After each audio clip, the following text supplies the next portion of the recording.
Today we're going to be talking with Amy Lathen, our El Paso County Commissioner, and she's going to talk to us about local economic development and her overall perspective. So first, thank you so much for coming to class in our virtual online courses that we have. The big question that we have is, how do you define economic development?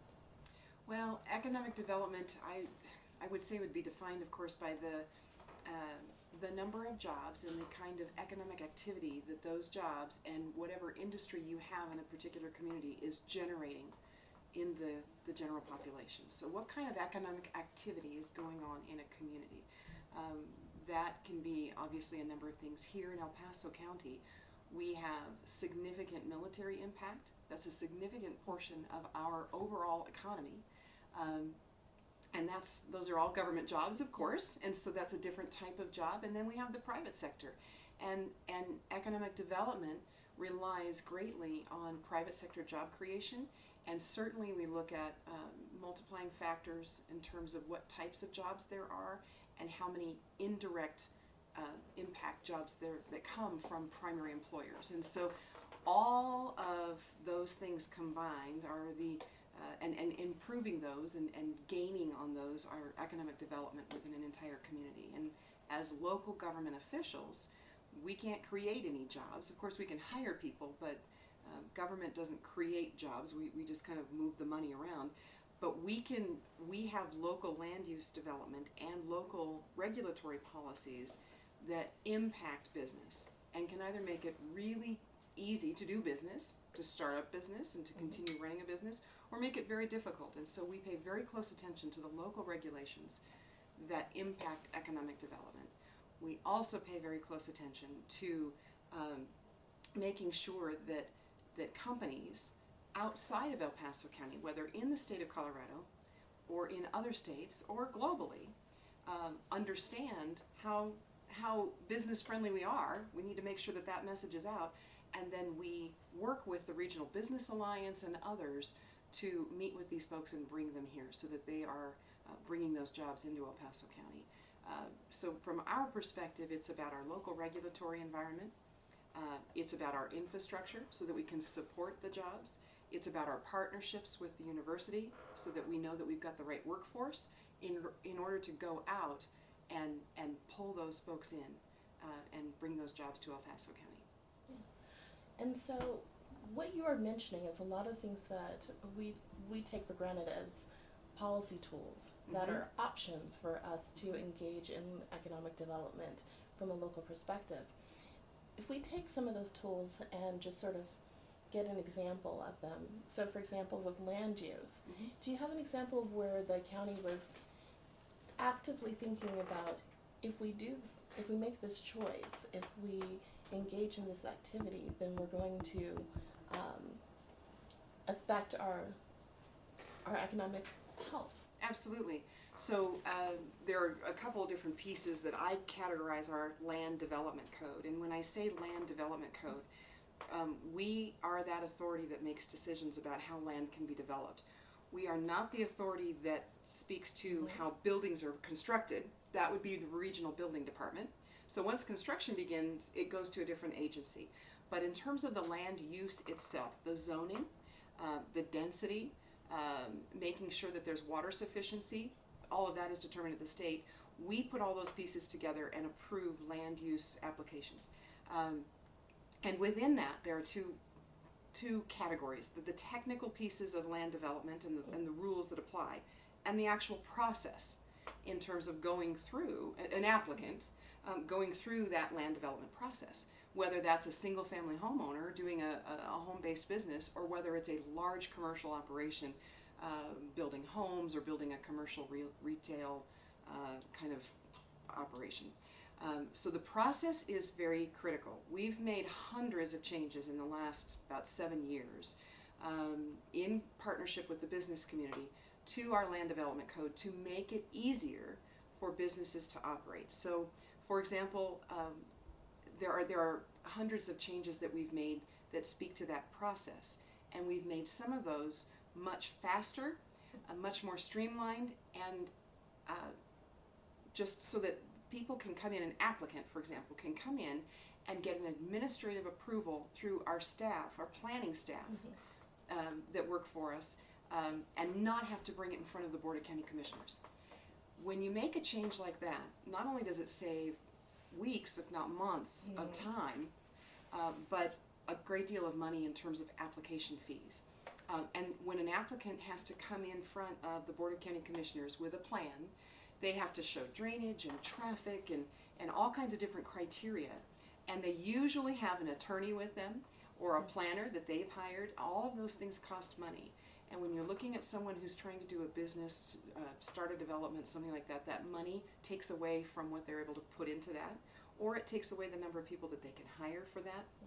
And so streamlining that process has a direct impact on their ability to do business quickly and to do it less expensively, which means they can hire more people in many cases.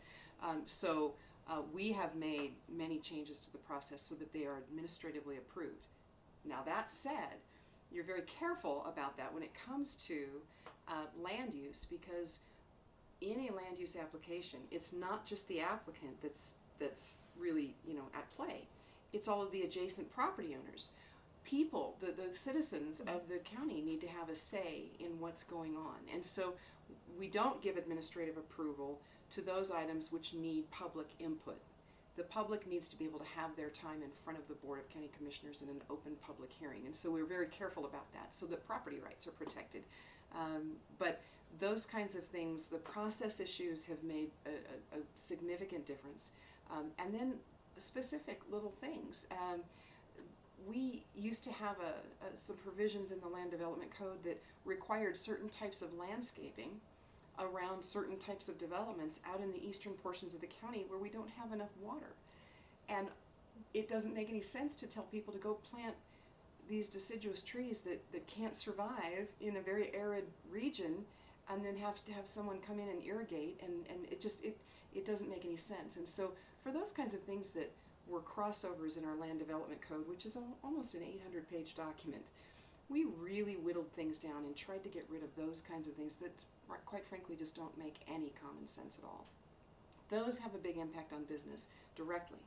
But what they also do is they telegraph this message of, we are open for business. Right. We're going to get smart about this. We're not going to impede your business.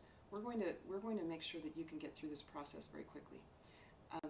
I'll give one quick example of one I'll never forget. We were there was a small group of us having a dinner with a couple of folks from California. They were the president and the operations manager for a very large company in California, and they were looking to possibly locate here in Colorado Springs.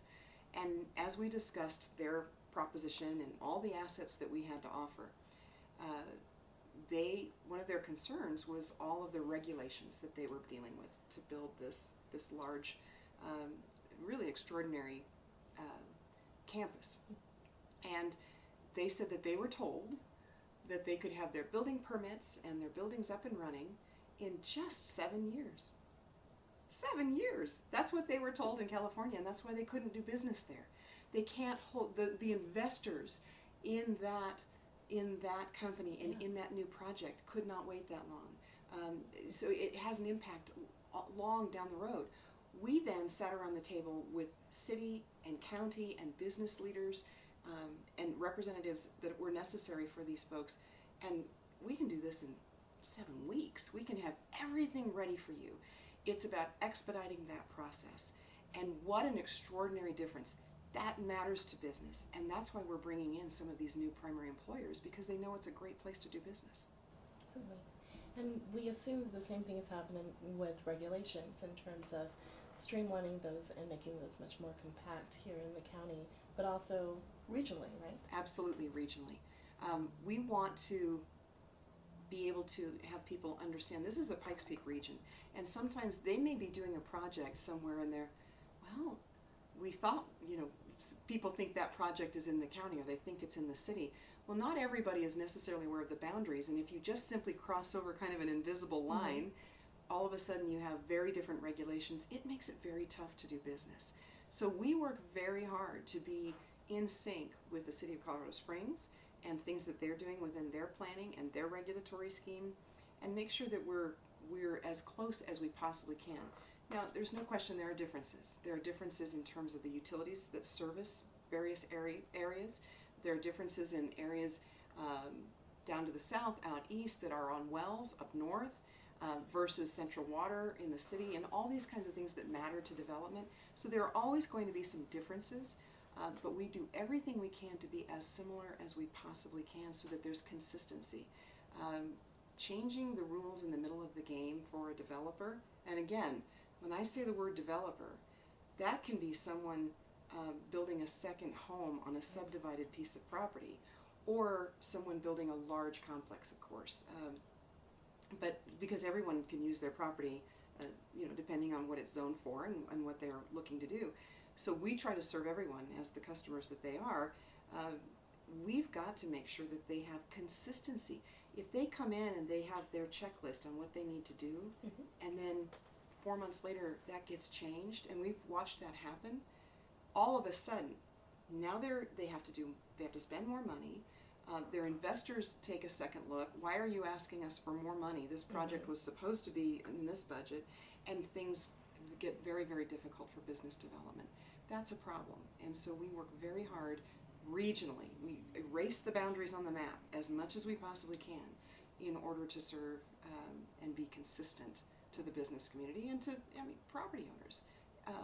Home-based businesses, there's a lot of home-based business, and people need to know and have consistency in that as well as they plan and are able to do business where they are. It has a huge impact on their families and their ability to move forward. So there are so many different pieces to this, and over the years I've seen numerous projects that have worked really well, and then we've seen those that haven't worked so well, and we learn from those. We learn our lessons from those, and we adjust, hopefully. And whatever code has been written by people who sit in these offices and can be changed by people who sit in these offices as we develop and learn better practices, and we work very hard to do that. We also try to respond to technology.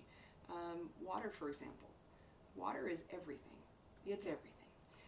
And whether you're on groundwater or you're on renewable sources, water obviously matters. The state determines water usage, and we make sure that all of that's being done well. Well, there are new technologies to be able to reuse water in some cases that don't have a place in our code, that aren't written into our code already, and we try to adjust to those as well. In general, for our land development code in El Paso County, and it's been many years of working on this, and hopefully future boards will do this as well, we try to find a way to say yes and find good ways and smart, sound practices to say yes instead of saying no. And that's just kind of a philosophy that we have. Before we get to the student questions, there's one last question I want to ask you. Because a lot of our students are aspiring administrative staff members, or they are individuals that are working in intergovernmental as liaisons between places, how do they, or do you have any advice for them to communicate with both the public and also with commissioners, elected officials, in a way that relates information but also gives a good complete picture of the information that's needed, particularly in terms of economic development, because we're often talking about locale quotients and getting excited about it, right? But no one else does. No one else does. So how do we get people to be excited about these things, or to communicate better, so they at least understand what all of the technical issues actually mean? Well, I think first of all, if I've learned anything, it's to listen first, and so when we're meeting with constituents, just sit and listen, because maybe what they thought they needed to ask or what they're in for isn't exactly what they're asking or what I thought they were going to ask. And so always listen first and try to understand what the questions really are. And then never speak with, we just talked about TIF. If I go out on the street and ask 10 people on the street if they know what TIF is, they have no idea. speak about what it truly is. Tax increment financing is, and then give a very brief example, and try to relate it to how that relates in everyday life, what that means to an employer and an employee and job creation. Try to give specific examples. I mean, and I think you have this question coming. I won't talk about that a whole lot, but if you can just relate it to a business that already exists, to something that people read in the paper about different policies, but they don't. This isn't just something that people wake up in the morning and think about their local government. They just don't. So try to relate it to everyday life. The road that you drove in on to get to your job or to take your child to school today was paved by a city worker or a county worker with local tax dollars that bought hot mix asphalt and fixed that road up. That road delivered people to the institutions that they work in and they play in and they go to school in. That's a partnership that exists. And people don't think about it, but those came out of the taxes that you just paid on your last paycheck. Open your paycheck and take a look at that. Have people look at their property taxes, and when you look at actually how those are broken down, you see all the different things that your money goes to, the school districts, the library districts, the fire districts. If they can just talk about the everyday impacts that local government has on people's lives, and their jobs and their schools, I find that people understand that. I have town hall meetings very often. I love town hall meetings, and I'm very, most of the time, it's a very open format. I like to just say, okay, maybe I describe a few things that we're working on right now, but then I just open it up and I just let people talk. And I let people ask questions, and I don't have the answers to everything, but when you listen to their questions and then you share stories that are relevant, I think the communication is extraordinary. I've always found it to be so. In terms of speaking to commissioners, to city council members, to people who are in these positions, I know for me, I like to know the ask. What's the bottom line? What are we here to talk about? And I'm usually pretty sensitive to the sell. You don't need to try to sell me. Just tell me what we're here for, and then let's talk about it, and let's figure out if we can get there together. And so I usually encourage people to be very straightforward when they meet with their elected officials. Just be straightforward. Be friendly. We're just all people. We're just here to do a job. We've all got similar goals. We're trying to make this a great place to live and work and play, and we're trying to deliver the services that we're required to deliver and that we know that our constituents want us to deliver. So you listen first, you give straight talk, you relate it to people's lives, and I've found it's fairly simple. It just works. Does that answer your question? It does. Did I listen to the question well enough? Straightforward communication. It is. We're trying to push that. That's it. That's what people want. That's right. Well, let's go ahead and look at some of the questions that the students had asked. And the first question is, someone actually went to your website and looked very carefully at what was going on, and you talked a lot about improvement of the El Paso County Land Development Code. And their question is, what improvements have you made toward that priority? And the second one, have any setbacks in regards to this priority? And if you have had them, how have you been able to move forward and continue to feel like you're making progress? That's a great question.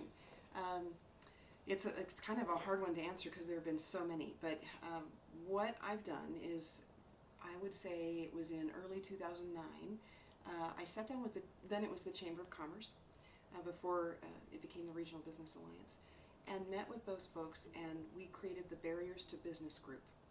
And we were looking exactly for that, barriers to business. What are the things in our code, I should pull out one of our code books, that are impacting business? And again, I use a very broad brush, business being home-based business owners, and there are many of those, all the way up to large developments, large commercial operations. What is getting in the way?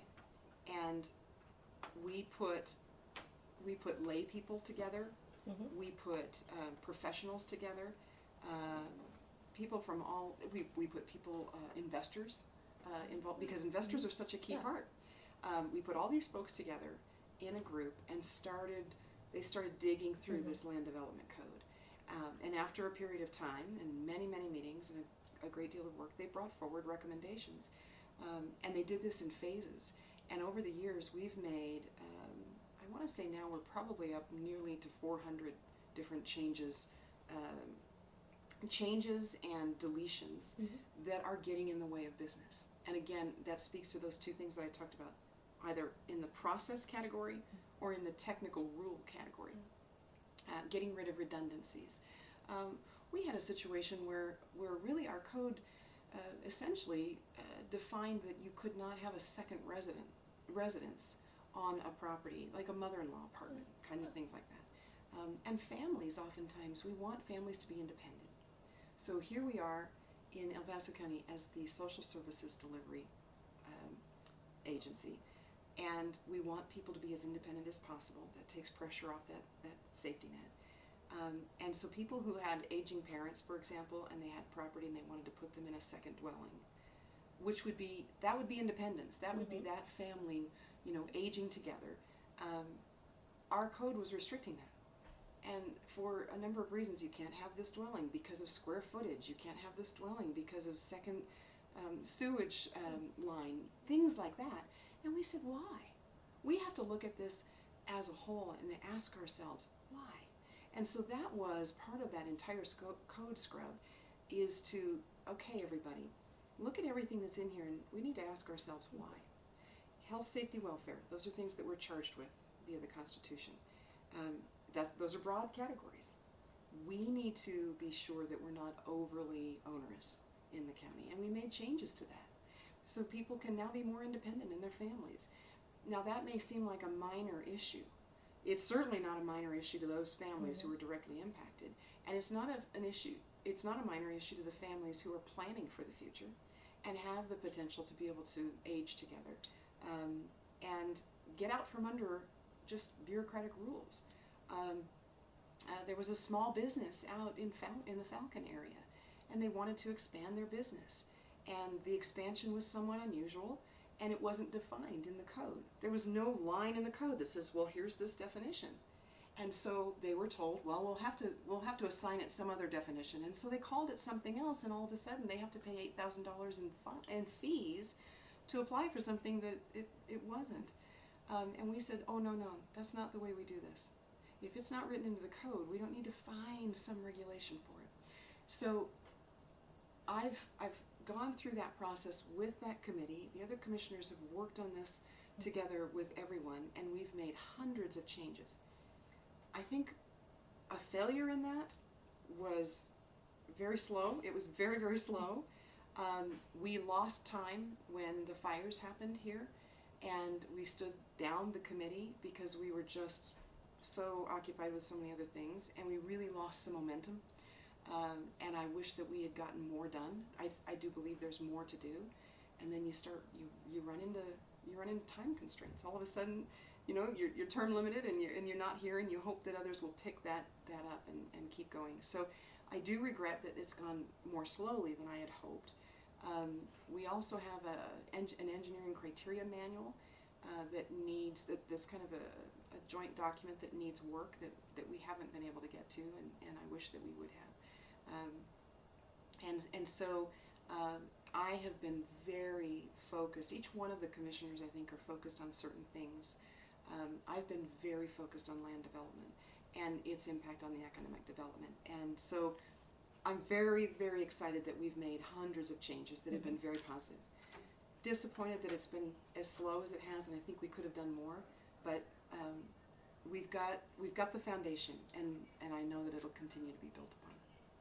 What a great example of soft powers, the ability to convene, which is something that's overlooked in a lot of our academic literature and also some of the practitioner literature, on that power of government to sort of convene people to talk about an issue, help define it, help figure out the boundaries, and then to figure out how to work on it. That's behind the scenes stuff that we don't often talk about. It doesn't make the headlines. Right, it doesn't.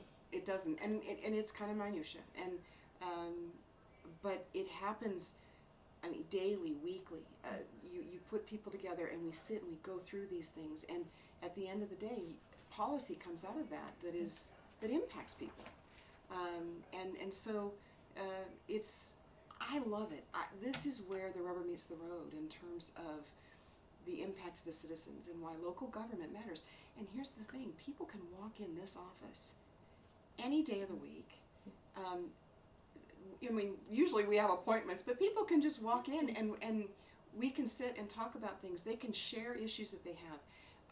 I go out and I meet people in their homes, on their roads, at their schools, wherever they need. And that's something that is very special about local government. We're just people doing a job, and you don't have to go through a litany of staff in order to get to sit down and talk with your commissioner. Just come on in and we'll talk about things. And so that's really important. Local government is closest to the people. And I'll be out there in their home if they need me to, talking about whatever issues are affecting them. Absolutely. Well, it's something that does make the headlines, whether we like it or not. We do have a question here on TIF. Okay. So it says, in our executive local government class, we are learning about tax increment financing as local government tool for financing public investment in market-oriented developments.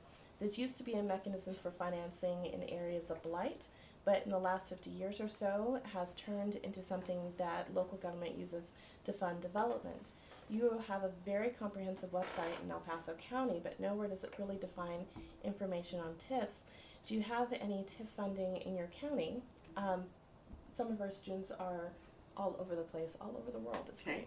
Okay. If so, how does the average person learn about them? And then also, part of their question is, do we use TIF often, or is it a last resort? I would say it's, I don't know if I'd call it a last resort. It's a tool in the toolbox. As a statutory county, and some counties are different around the nation, El Paso County, we cannot directly use TIF. We have to have an intergovernmental agreement with a municipality, for example, the city of Colorado Springs. And so we would have to have that intergovernmental agreement in order to use TIF, and we have done that. And that's there's an issue of where, as a statutory county, we get our authority from the state. If there's something that we would like to do for economic development, for example, we would need to go and get legislation passed in order to enable us to do that. And we've talked much about different tools that possibly we could get from the state legislature. And so that is something that we keep our eye on quite a bit. We do have some TIF in El Paso County, and we have the potential of some significant projects. And let me just explain one very briefly. The City for Champions. That's been in the news quite a bit. And we've been heavily involved in the City for Champions project. City for Champions project contemplates 4 different projects. There was an application to the State Economic Development Commission asking for an award of tax increment financing to this project. And that was back in December of 2013, I believe, if I've got my years correct. They fly by kind of quickly, but it was December. El Paso County used money from our Economic Development Fund, which is non-taxpayer dollars. It's a fund where people pay money into businesses that exist within an enterprise zone, and then that gets a tax credit for that individual or company that paid that money. We administer those funds, and we're able to use those funds for various economic development items, even including the Parade of Lights at Christmas time, or the street breakfast in the summertime. We use some of those funds, non-tax dollars, for some of those events that bring people in, that create that economic activity. So out of that fund, we provided money as a partner in the application for the City for Champions project, because putting an application like that together is quite expensive. Many attorneys, lots of information to be presented to the State Economic Development Commission, and so we were a partner in that. Some of us, myself included, went up and testified in front of the commission as we were trying to gain approval, and ultimately approval was granted. And here's what that approval was. The state of Colorado levies a sales tax on everyone. And in this area where we have these projects, that sales tax is collected by the state. That's a state sales tax that you and I pay when we purchase something. Of that sales tax, what the state said is that these projects were extraordinary and unique to such an extent that they would draw new people into the region. So this is where the new economic activity comes into play. New people coming into El Paso County, reaching into their pockets, pulling out their wallets and spending money. That's new money in the economy that we didn't have before by sales tax revenue. They believed that they were unique and extraordinary, that they would bring these people in, and therefore they granted the award, which means that of the tax money that Denver collects, and then of course they can spend that on anything that they want, they said, we're going to keep our sales tax base as it is now. We're going to add 1.5% growth every year that we keep, no matter what. And then we believe that the net new revenue above that, which is that increment, we're going to give you back 13.06% of that net new increment, that net new revenue that's coming in. And that, over 30 years, was $120 million. That money comes back. That's money that we're going to, it's not new taxes, it's just money that is going to be paid in sales taxes that now is going to be invested in these new projects. And of course, these new projects will draw new people to the region. It will draw new jobs, whether it's at UCCS, whether it's up on the Air Force Academy, whether it's downtown. We've got the Olympic Museum, and of course the Sports and Events Complex that's still in the planning stages. That's where that tax increment financing piece came in. That's probably, I think that's probably one of the biggest awards that we've ever seen in this region. It's tremendous to be able to have that money to invest. And that's how tax increment financing works. Now, in some cases, tax increment financing has been used in such a way that it digs into the base. Mm-hmm. Maybe it digs into the growth factor. I mean, this last year we had a nearly 7% growth. Huge. Sometimes the formulas dig into the base, and we don't support that. We don't want to jeopardize our base. Furthermore, we don't want any financing to go against the people. That is public financing that would put debt on the county, and that would be illegal under Tabor anyway, without a vote, of course. But we want to be careful to protect the people long-term financially. So in some cases, depending on models that have worked, some have not worked around the country, TIF can actually dig into the base, it can dig into growth factors, and sometimes TIF is used for similar retail, for example, that cannibalizes retail from one area and puts it into another area. And we have rejected those propositions as well. We don't believe in doing that. This was unique. This doesn't cannibalize. There's nobody else doing an Olympic museum, so nobody's going to suffer a loss in another region of the Pikes Peak region because of that. So unique and extraordinary. Those are factors within the criteria. That's an example of how TIF is working right now. And right now what we're looking at is the possibility of the city with their 1 cent sales tax doing a similar formula, and the county doing a similar formula. Same kind of formula, 13.06 of the net new revenue over and above base and growth, and then investing it and creating more jobs by doing that and helping those get up off the ground. So it's a public-private partnership. I don't agree with all of them. Some people do, some people don't. There's still debate to have on some of this, but that's working in El Paso County right now. And it's a tool. It just needs to be used in the right way. And it needs to be very careful, because it can. We've seen examples around the country where it's been pretty devastating to local governments.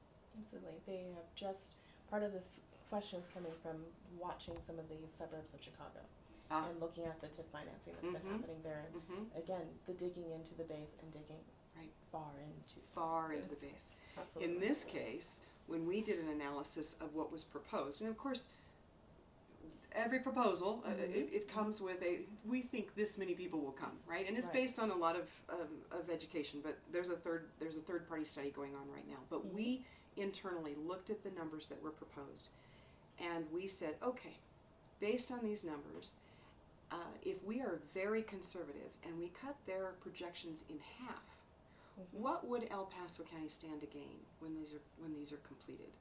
And we found that at build out we would have $3.8 million more annually in our general fund to spend on roads and bridges and infrastructure and everything that we need than we would have without them. And that's return on investment, and it doesn't cost the taxpayers any more tax money. And so the models look good. There's a third-party study to look at making sure that those are accurate before anything happens. Absolutely, and that brings up a question that we've been looking at as a school in terms of evidence-based policy, and looking at the models and figuring out what are the assumptions that you're willing to take. What is the risk factor? Right. And so cutting it in half. Right. Do I cut it one more time? Right. In order to make it so that the projections make sense, even if it's from third party or if it's from staff. We're all very careful about the assumptions that are coming into those models, and then having to talk to people about those assumptions, because the public's trying to figure out how much of a risk really is this to us. Right. That's so Right. important. They have to. Yeah. Yeah. We have that responsibility too. So. Absolutely. So, away from TIF and moving to something completely different, we had some questions about water because it's been in the news a little bit. And so the question that they have is, given the fact that Colorado is a semi-arid state and is often faced with droughts, as a county commissioner, how do you decide when restrictions should be imposed, how to issue water rights, and what projects will receive priority funding? They were looking at some recent reports from Denver Post about your district and the PFCs that are there. How do you plan on addressing that issue, and then with that prioritized question, how do you make those decisions? Water. Oh my goodness. Let me tell you. Here's what I'm glad about. I'm not a water attorney. That's right. Or maybe maybe I'm not glad. Maybe that's a good thing. It's an extraordinarily complex issue. The PFC issue that's been going on in El Paso County is in the southern part of the county. It's actually in another district. And it's within a water district provider. So just structurally, the Board of County Commissioners doesn't really have authority over water districts. Those are separate quasi-judicial, quasi-governmental entities. And water rights are determined by the state. What we do is when we have land use applications that come forward, we look for sufficiency. We look for the documentation that says that the state has given the okay to this. Now, does that mean that whatever the state says we have to do? Kind of, but not necessarily. We can still say, you know what, we still don't think that this should be as dense as it is. We still don't think that you should be able to put septic and well on 2.5 acres. We think you should only be able to put that on 5 acres. We could look at changing policy. This has been discussed quite a bit. I mean, over all the years that I've been here, we require water sufficiency to be proven up at the final plat of development. We could sit, a Board of County Commissioners could say we require that at the preliminary plat, in the very beginning of the process, as opposed to in the end of the process. Because indeed, you still have to get to final plat, and the final approval essentially is what that is. And so you have to have it by then, but by then you've gone through all of this other process, and it's, you know, there's so much at stake, and so we could say, no, we want to see that the water is sufficient in the very beginning. Those are policy questions that we can do. El Paso County is one of only 2 counties in the state of Colorado that has a 300-year water rule. So instead of requiring proof of sufficiency for 100 years, which is kind of a geological, well, it's interesting, because depending on who you ask, some people will say, there's no way that we know how much water there is, and then other people will say we've got water for, you know, we're good. Some people will tell you we've only got 15 years of groundwater left. It really depends on who you ask. But we do require that you look at 300 years of water sufficiency. It's a larger formula. It's a higher standard to meet in El Paso County.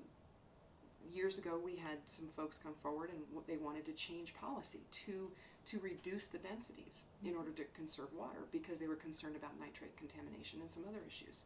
At that time it wasn't PFC, it was nitrates, and there were a number of concerns. And so we started the groundwater quality group, and we said, okay, fine, we understand the concerns, but we're not going to make a policy change until we hear the science. Mm-hmm. And so we've gone through years of scientific testing of wells and groundwater to take a look at whether we really do have contamination. And actually what we found is we don't have this kind of nitrate contamination that people were concerned about. And it's given us science to be able to apply science to the policy, not just, and I'm not just saying it's all emotion, but we don't want to make policy based on emotion or presumptions. We want to make policy based on science to the extent that we are able to. So we have taken a number of strides in El Paso County. Again, we have a 300-year water rule. We have the groundwater quality study group that's been working for years. We're in phase 3. We are working with the health department on the PFC issue that's at issue right now. And I believe a report, I haven't had a chance to read the whole thing, just came out this morning. Yeah, with the military. I think it was through Peterson Air Force Base, and they're looking at some mitigation efforts with the PFCs. We get regular reports from the health department, state and local, as to the water quality issues and what we can do. We don't have authority over those water districts. Water districts are governed by their board, elected by the people within that district. There are some statutory provisions. For example, if a water district were to stop providing water to their customers, we would have authority under state law to intervene and compel them to provide water while everything was being worked out, things like that. But we have minimal authority on some of these issues. We have authority on drainage. We can make sure that developments are draining properly, and we've had numerous, I will say, nightmarish issues based on bad drainage, and the impacts to adjacent private property and public property. I mean, I've been waist deep in some of that water at times, in some disastrous situations based on bad drainage. So we put all of those water pieces together because we know how important it is. We also initiated the the last stormwater task force a couple of years ago. Actually more than a couple. Went through years of study on that to provide, okay, look, here's the information. Here are the problems. Here are the resources that currently exist to address these problems. Here are the requirements from local, state, and federal agencies on stormwater. And here's what we think we can do to resolve that. And we've gone through an entire process. We've had losses, we've had successes. And we have, in El Paso County, we call it what they're called MS4 permits, federal permits for drainage, and other requirements that we have to monitor. So there's a great deal of water monitoring, water policy that we look at continually. But I would say none of them, other than the 300-year water rule, really exist on their own. It is always in conjunction with the state and the federal government and the local water districts that exist in specific areas around the county. And so it's very complex. It's always an issue. Long-term sustainability of water is an issue. If anyone is interested, they should try to search and obtain a movie called The Great Divide. It is an extraordinary look at the history of water in this region and the complexity of delivering water in this area, and where we're going from here. It's called The Great Divide, and folks should look it up. It's fascinating. It's very, very fascinating to look at the history. Does that help a little bit on the water question? And it helps illustrate one of our primary points, is that when you're looking at a lot of these policies, you can't say government's doing it, it's which one. That's exactly right. They work in conjunction with one another. That's exactly right. Which is hard to communicate often to the it public is. and to ourselves, often who's in charge. Yeah.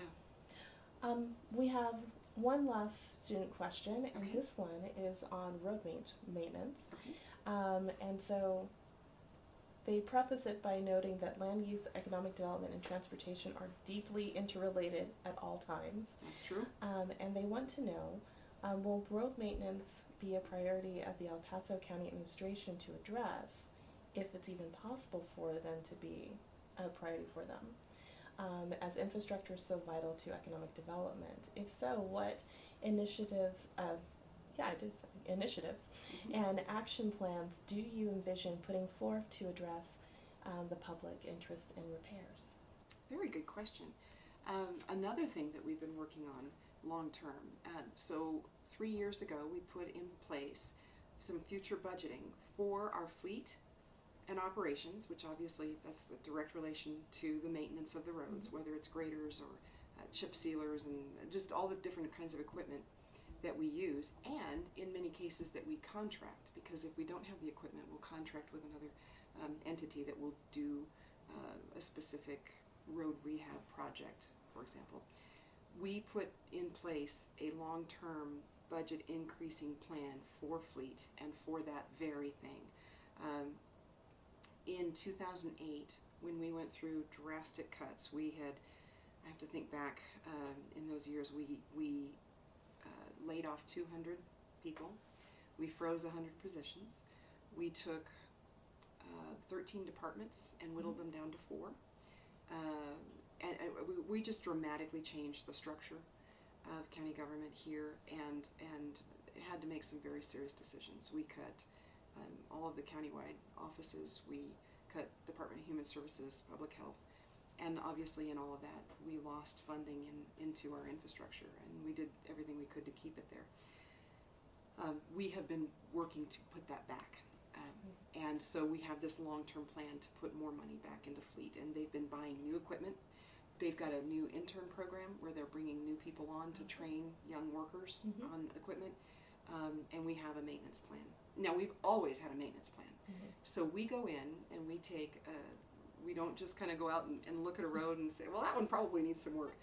There is very specific criteria that's used. Of course, it's average daily traffic, which we call ADT. It's the native soil under a road. It's the existing road itself, whether it's pavement, and there are various kinds of pavement, or whether it's gravel. And all of that is analyzed on its current condition and how we can get the best value out of a potential upgrade. Sometimes people will come and say, well, you just tore up that paved road and it was in great condition. Why on earth did you tear up that road? Well, some roads are such high ADT, average daily traffic, and high value, and they wear down so much. If you have to fully rehab a road, which means take it down to native soil, it costs astronomically more per lane mile than a chip seal or an overcoat. And so they look at the value of those, and they go in and they do more rehab to roads that might look like they're in good condition to keep their condition at that level. The idea of keeping those particular arterial roads, connector roads, at the level that we need them so that they don't deteriorate or they cost more. That's kind of a general picture, but we do this analysis constantly. We have a Highway Advisory Commission. It's one of the oldest volunteer groups that serves this county, and they're a group of citizens that meet monthly, and they go through the road system, and they make recommendations to our board and work with our staff. So they're a citizen group. We have the Pikes Peak Rural Transportation Authority and the PPRTA. That's a 1-cent sales tax, of course, and it's been very popular, and it's been an extraordinary asset to this region. We use maintenance money from that for our roads in El Paso County. And actually, the amount of road and bridge mill levy that we have is matched by the amount of money that we get from PPRTA. So it is a significant benefit to El Paso County in terms of our infrastructure. And we use it as we get every dime out of it. We maintenance money under PPRTA, because it's a ballot initiative, is very specific.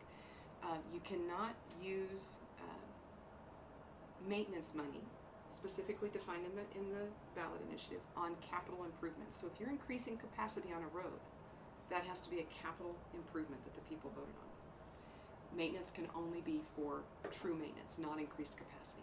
So we're very specific about those kinds of things. And we, as I said, we've got this long-term budget plan where we're increasing each year the amount of money that goes into fleet and maintenance. And so I think it's a good step. It's certainly an improvement from where we were between kind of 2008, 2011, and then we started to improve this. And I think there's still more that needs to be put in there. I won't be on the board. I'll certainly be advocating for it from outside these walls, but I'm hoping that we will ratchet that up even more, because that's core infrastructure. That is our first priority, and we recognize that, and so we've put a great deal into arterial maintenance. We have a master transportation corridor plan, and we look 20, 30 years out, planning all of the transportation nodes. So there's a great deal of planning and study that goes into it. Lots of science on roads. Absolutely. And I know a couple of the students have been looking at the master transportation plans that's stuck online, and appreciate how much of both El Paso County and much of the Pikes Peak region's information is available online to look to our heart's content and study. Good. Which has been such a tremendous help. And I would say if they see something that's missing or a better way to put that information out, just tell us. We are used to what we see, but there are other ways to see it. And so we would love to have input like that. What would be better on the website? What would be better information for people to have? Thank you so much for joining us and talking with us about the basics of economic development from your perspective, and giving us some wonderful examples from your career as a county commissioner.